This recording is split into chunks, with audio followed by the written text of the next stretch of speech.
Hello, I'm the Angry Spork, taking issue with a ThunderCats miniseries from Wildstorm. Previously, Mumm-Ra abducted Wily Cat, and was thought to have been defeated by Lino as a result. However, he actually restored the Thundarian warrior Grune to take on the Lord of the ThunderCats. Guy wanted to bring more of his people back to the planet, but I don't think this is what he had in mind.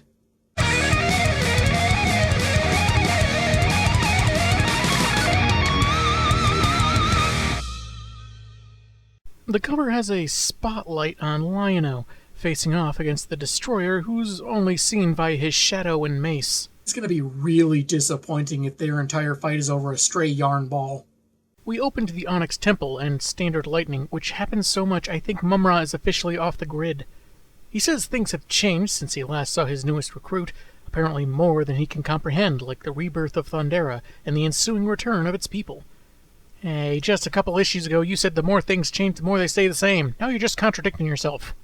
Not to mention, it's a world of talking animal people and magic. Pretty sure a restored planet and people wanting to move back to their old place is well within his realm of comprehension. Anyway, Mumm-Ra can't allow for the return of the Thundarians, and that's where Grune comes in, even if he is skeptical about helping the wizard out. Mumm-Ra says that defeating Lino guarantees his placement as Lord of the ThunderCats, but he'll continue to serve the villain even after usurping the kingdom. Any refusal would result in the use of the weakness to all ThunderCat kind, Thundaranium, which composes Grune's mace. But I guess he used that when he was a giant ghost or something, given how the conversation goes, and the element causes him harm. Originally, this video segment was me pointing out how this was the same element the ThunderCats were using to power their base, but it wasn't clarified that it was toxic to them, and how confusing that was. But in putting this episode together, I noticed that what they were looking for was Thundrillium. What the difference is with Thundranium, I don't know. But, hey, I still get the confusion, so I guess it all balances out, huh?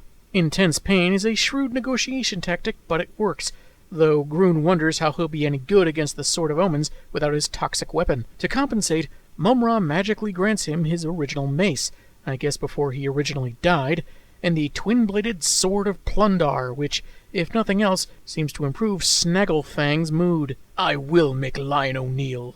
Kneel before Grune! Kneel before Zod! We go to Lino's bedchamber, where he gets an awkward wake-up call in the appearance of ghostly mentor Jaga, who warns him of Grune's restoration and that the young king must accept the inevitable challenge for the throne. Not because this would be a much shorter book if he said no, but because declining would risk giving returning Thundarians either an insurgent to follow or reason to question the current leadership. Jaga knew his pupil would understand, because he's become the ruler his people need, which is why it's time the spirit, having passed on everything he can, finally left him. As it is, Lino has been making his own decisions, wisely so, and need only look within himself in times of crisis. He's fully prepared to enter the Book of Omens so the Guardian can instruct him completely in Thundarian history and culture, completing his training.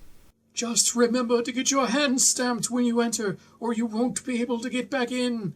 You may not think it's necessary now, but if you lose your keys or your phone while in that book, you're gonna want a way back in just in case. Believe you me. Lino admits to being a little scared at the prospect of all his people returning and handling it without Jaga, but the ghost man-cat assures him of his capabilities, and will be a wise king to make proud his predecessors like his father Claudius. Farewell, Lord of the ThunderCats. And may the Schwartz be with you. Say goodbye to the others for me. You're not going to see anyone else? I must go. You still owe Panthro that $10, don't you? Sorry, can't hear you. Going to Thundarian heaven. Bye. Mumm-Ra walks in. Lino, thank Claudius you're already awake. That's weird for a couple of reasons. First, I don't recall there being anything deifying about Claudius to use him in that kind of context. Secondly, she basically just said, thank your dad you're awake. After confirming that Wily Cat is sleeping soundly after her treatments, not sure what needed to be treated, he was just in a cage and not even for that long, she says the perimeter alarm has gone off. The king accurately guesses their visitor's demands and instructs Mumm-Ra to gather the others, except the Thunder Kittens. It's better if they wake up to either news that I killed someone in battle, or they have a new and horrible leader to follow. Then maybe they'll be grateful for their morning oatmeal. Through the Thundarian equivalent of the Ring doorbell camera, Grune demands to be given the throne of Thundera, which he believes was stolen from him by Jaga and Claudius by extension. But the current king calls him a traitor with no claim and no use for their people, telling him to get lost or be sent back to the grave. Actually kinda savage there, but hey, he is a lion. Kinda. The villain establishes a place and time for their duel, then smashes the outdoor monitor, I guess just to be a jerk. You aren't going to go, are you? Of course I'm going to go. I have to go. Faith and leadership, no insurgent to follow. Look, I already went over this with Jaga, and I really have to get going. Oh, by the way, Panthro, I hope you weren't looking to see that $10 ever again. On the precipice of rebuilding their kingdom, it's Lion-O's job to take down usurpers to the throne, especially before the arrival of anyone that might find appeal in the brutish and destructive ways he's offering, and prove that the title of king rightfully belongs to the son of Claudius. Snarf concurs how only Lion-O can stop Grune from destroying everything they've worked for, and Panthro states they understand, and will wait for their leader to return. Snarf finally gets more than a small sentence of dialogue in, and he's immediately told it was unnecessary for him to say anything. Bet that'll do wonders for his self-esteem. Later, Lion-O makes his way to the site of the duel, the Crystal Canyons, with the ever-loyal guardian Snarf alongside him. They encounter Grune, who strangely refers to Snarf as a puppy before suggesting he'll kill him after Lion-O. Weird, given that they're from the same race of cat people, but I guess that's what's supposed to make it extra insulting, maybe? The combatants meet at the bridge, have some banter, and then start the fight. Some swings, some misses, and hits with disses, before Lion-O knocks Grune down and puts the Sword of Omens to his throat, declaring victory. Having made it clear he can finish the resurrected foe off any time, the young ruler decides he's done enough to win, and banishes Grune from Thundera forever as he walks away. Except this is a fight to the death, so killing the opponent is kinda the only way to win as far as the other warrior's concerned. Grune springs up to attack from behind. I guess you don't have what it takes to be king. Lion-O smacks him, sending him down to the dark pit below. No, you don't. Nothing tops off victory over the fate of your people like a rousing game of No You! Snarf calls Panthro, telling him to prepare a ceremony for tomorrow, confirming that Grune is gone forever, as he and Lion-O head back home to a new day dawning for Thundera. I wonder why Grune picked this spot for the duel, Snarf. I don't know. The only thing I know about this canyon is that the bottom is filled with extra soft pillows, there's an escalator to the surface, and... dang it. The next day, the king is changed into a different suit for his journey into the Book of Omens. Gathered by his friends and comrades, he says that because time is much slower inside the book, he should complete his training in a few days their time, before any Thundarians arrive. Panthro will be in charge while he's gone, and upon the king's return, he'll have all the knowledge of the book and what it holds for their people, ushering them into a new age. He bids farewell to the other ThunderCats, unlocks the book, and is transported inside. It would later be revealed that Tigress switched the Book of Omens for Wily Kit's diary when no one was looking. Sure, their king will have the sum total of a pre-adolescent girl's day-to-day musings and could crumble their civilization, but when Lion-O finally gets back, the look on his face is gonna be priceless! All this is observed by Mumm-Ra as his dog Bat arrives with his sword. Everything is going according to our plan, Ma-Mutt. I see he's one of those pet owners. Shares credit for his evil schemes even though he did all the work. Says he's a parent to a fur baby and insists on dressing him in a sweater every Christmas. Here's a funky revelation. All those goons Mumm-Ra sent after the ThunderCats were intended to be easy battles for them to win, so that they would grow complacent. As he carries his dog with him into his sarcophagus, he goes on that he cast a simple temporal spell, so that time will pass for Lion-O inside the book, the same as it does for everyone outside of it. As the years go on and more Thundarians arrive, they'll believe their dark foe is no longer a threat, and rebuild a new kingdom worth being conquered by Mumm-Ra, the ever-living. So that was the 5, but actually kinda 6-part ThunderCats miniseries. It was certainly fun, and even a little clever in the end. But it did hurt itself with its lack of context. Sure, the cartoon was popular, and much like the writer, I assume, the target audience for this book was clearly fans that had gotten a little older and were interested or at least curious about a new series in the modern day. To be fair, the action-heavy but still kid-appropriate content was likely intentional so as to truly feel like a continuation of the show, but there were times where it felt a little too safe, where some logic was tossed aside when things could have been a bit more dire without necessarily making it darker or bloodier. But more than that, they don't do anything to inform you of some characters that maybe only appeared in a couple episodes that may not have seen syndication for all its readers, or aired at times inconvenient for some, and before DVRs were commonplace. Yeah, sometimes if you weren't willing or able to set your alarm for 4 in the morning to catch an episode of a show on live TV, your best bet was to have a blank VHS on hand and set your VCR.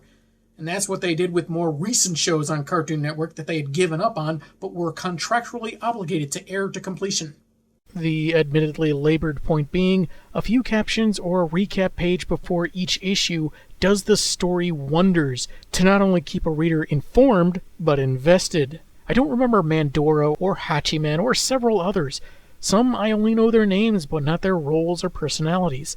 No explanation as to the deal with Thundera, new or otherwise. No stated reason why 2 of their team members are on Third Earth, meaning I had to kind of approximate a few things as I was reading along. While I can appreciate wanting to continue the story from the cartoon, there were ways to help the forgetful and the uninitiated that could have improved the overall story. While I criticized how easy many of the battles were, and how much of a cliché it's become that any kind of setback is all part of the villain's master plan, I gotta say, this actually works. Going through the motions of evil people attack, we win because we're the main characters and we're awesome, that was the entire point. They did a good job showing that, yeah, the ThunderCats can become complacent, and while it's not described when Mumm-Ra cast that temporal spell, or how or why Jaga didn't detect it, the plan is actually pretty clever. So many stories with these big bads who claim to be so smart and ahead of the game, the worst ones keep practically everything ambiguous, so it seems like the writers are writing by the seat of their pants, but then they throw in the phrase, all part of the plan, to make it seem smart, dramatic, or clever. This scheme seems to make sense and feels like it could work.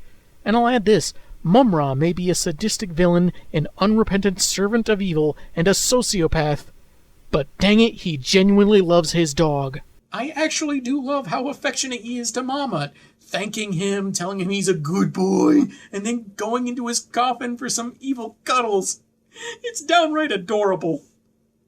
Though the first issue indicated that there was something about Wily Cat, or at least his eagerness to become a warrior, that would play a larger part as the story went on in either the evil scheme or perhaps an arc for the character.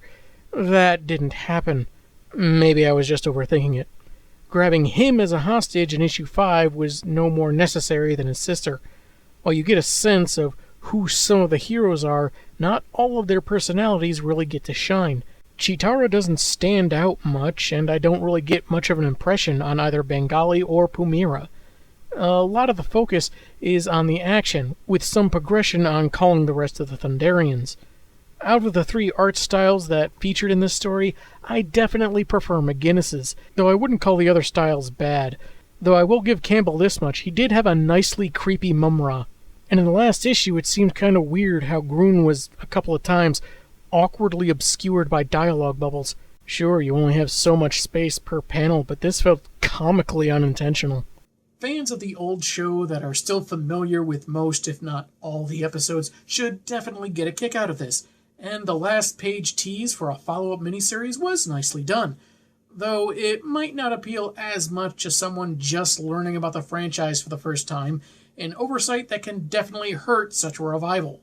I'm the Angry Spork, and man have I got issues.